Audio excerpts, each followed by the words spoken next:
The woman who questioned over there, the last thing you said to her was,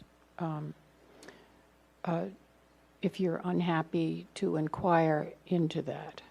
Into the one who is unhappy. Into the one who is unhappy. I hear the word inquiry a lot, and sometimes you use the word just to go deeply into something.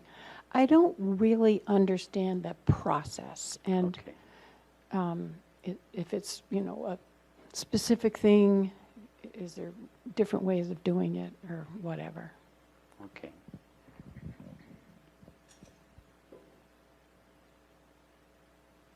So,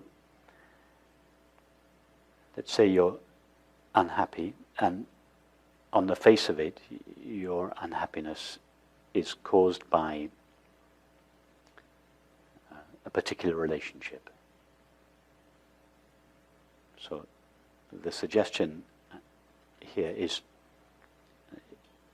I'm not implying that one shouldn't attend to a relationship, of course, but the suggestion here is that the primary response to that feeling of happiness that feeling of unhappiness would not be to get busy changing the relationship, but would be rather to turn around in the other direction, away from the apparently objective cause, the problem in the relationship, towards yourself, the I that says, I am unhappy. And then you ask yourself, okay, what is this I? Because the unhappiness that I feel has not just been caused by this relationship. I've also felt exactly the same unhappiness at other times in my life for completely different reasons.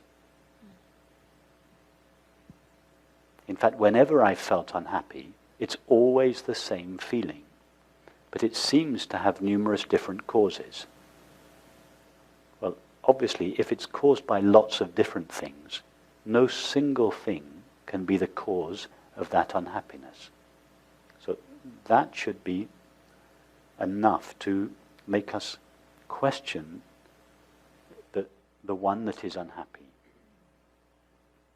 Because that is the one that is always the same in each of these experiences. The outward cause changes all the time, but the I that is unhappy is always the same I. So you ask yourself, okay, well, what am I? Who is this I that is unhappy? And then you start to look for what it is in yourself that is referred to by the word I. So do that now. You use the word I many times a day, both in your thoughts and in your speech. So what do you refer to when you say I? This person. Okay, yes, but can you be more specific if you were to describe the person?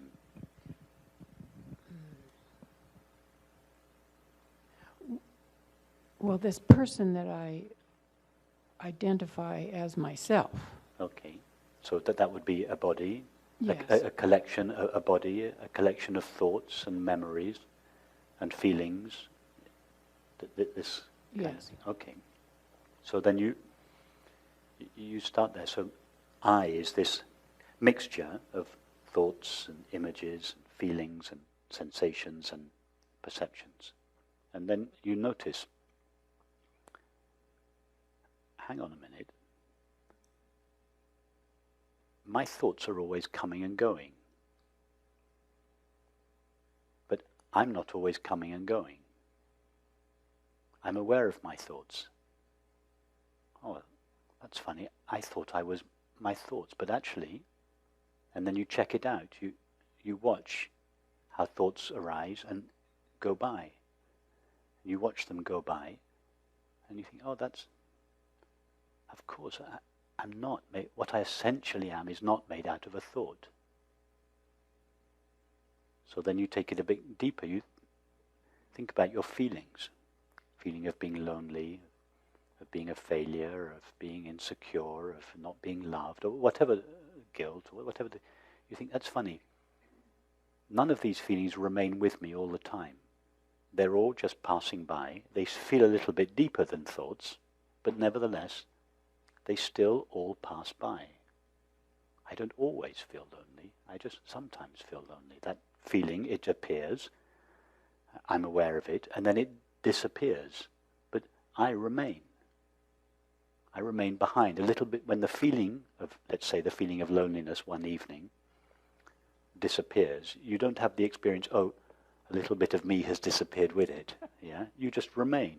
So then you notice, that's interesting. I'm what I essentially am is not my feelings either.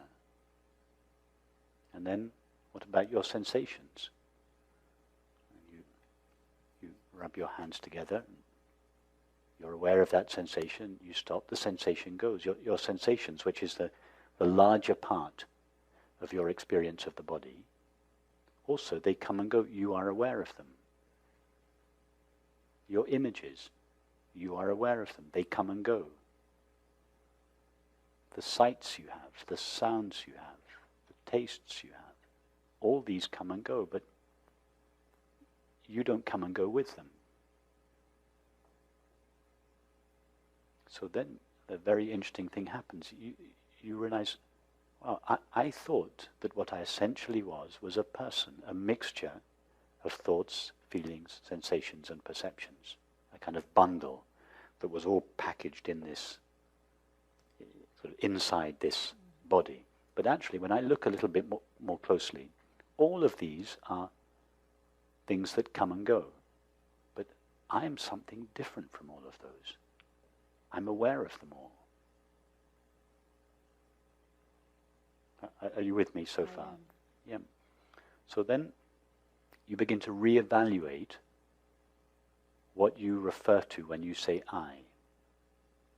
You think, oh, actually, the I that I have been referring to myself as throughout my life, when you were a 5-year-old girl, you called yourself I, and 10-year-old, and 20 years old. It's always been I. But your thoughts haven't always been with you. Your feelings haven't always been with you. Your sensations and perceptions haven't always been with you. But you have always been present. You have always been I. The only thing that has never left you, that has never been parted from you, or that you have never ceased to be, is simply this awareness or consciousness that is aware of the person, the mind, feelings, thoughts, feelings, sensations, and also aware of the world. So then when you look back on your unhappiness, you think, well, what is the experience of unhappiness? It's a collection of feelings and thoughts. I'm aware of those feelings and thoughts. They're not always there. They don't go into the make of me. They pass through me or pass by me. In other words, it's not I that is unhappy.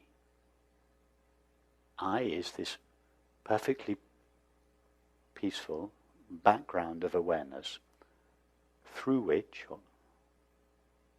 these flow of thoughts and feelings and sensations and perceptions pass. So then we begin to get interested. Wow. I didn't realize I was that. All my life, I've just mistaken myself for a cluster of passing thoughts and feelings. And I've lived my life as if I was that. I've related to other people as if I was that. But now that I look, I'm not that. I experience that. It appears to me. But I am something that is, as it were, in the background of all of that. So then we really become interested. Wow, what is that? I hadn't noticed before. What is this aware presence that I always am, that knows my experience, but that is not itself made out of an experience, that is not itself made out of a thought, a feeling, a sensation, or a perception. So we begin to give this aware being that we have now discovered ourselves to be, we give it our attention. We begin to be less interested in the thoughts and the feelings, and we become more interested in the one that is aware of them. Now, you might ask, well, who is aware of that? Well, it is aware of itself, because it is the one that is aware of your experience. In other words, it is this I that is aware of itself. It is, as it were, looking at itself, as opposed to looking at all the thoughts and feelings that it previously mistook itself to be.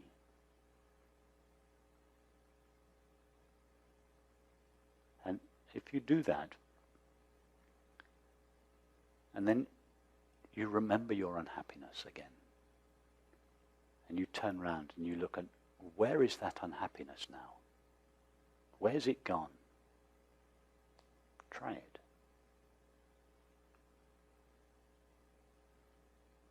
You can't find it. So if you can't find it, having undertaken this investigation, what would the cause of the unhappiness really have been? Well, I can't even imagine. The cause would have been to mistake yourself for the cluster of thoughts and feelings. Oh. Because as long as you were mistaking yourself for a cluster of thoughts and feelings and sensations, you were having unhappy relationships. And previously you always, this is just, it's just an example. Previously we thought, oh, it's all the relationships and the objects and the jobs and the homes and everything else that caused my unhappiness. But now, when I explore my experience, I find that if I go really to myself and discover what I am, and then I turn around again and look for the unhappiness, as you rightly said, you can't find it anymore. Therefore, the cause of the unhappiness was not the relationships, the situations, the activities. It was the mistaking ourselves to be this cluster of thoughts and feelings. And this gives us a taste of this discovery of the cause of unhappiness, gives us the hint as to where true happiness lies. Because once you discover that you can no longer find your unhappiness, what is that experience called when you can't find any unhappiness? What's the simple name for it? I don't know. Happiness. It's called happiness, yeah? When you can't find any unhappiness, it's called happiness. Yeah? And you make this discovery that it was because you came very close to yourself. You ceased mistaking yourself for a cluster of thoughts, feelings, sensations, and perceptions, that your unhappiness left you, and you found yourself just peaceful. So then you have discovered the most precious thing in life, where happiness resides. And you can go back there whenever you want. To begin with, we just visit it from time to time when we're unhappy. But the more we get to know it, the more we fall in love with it, and eventually we move in.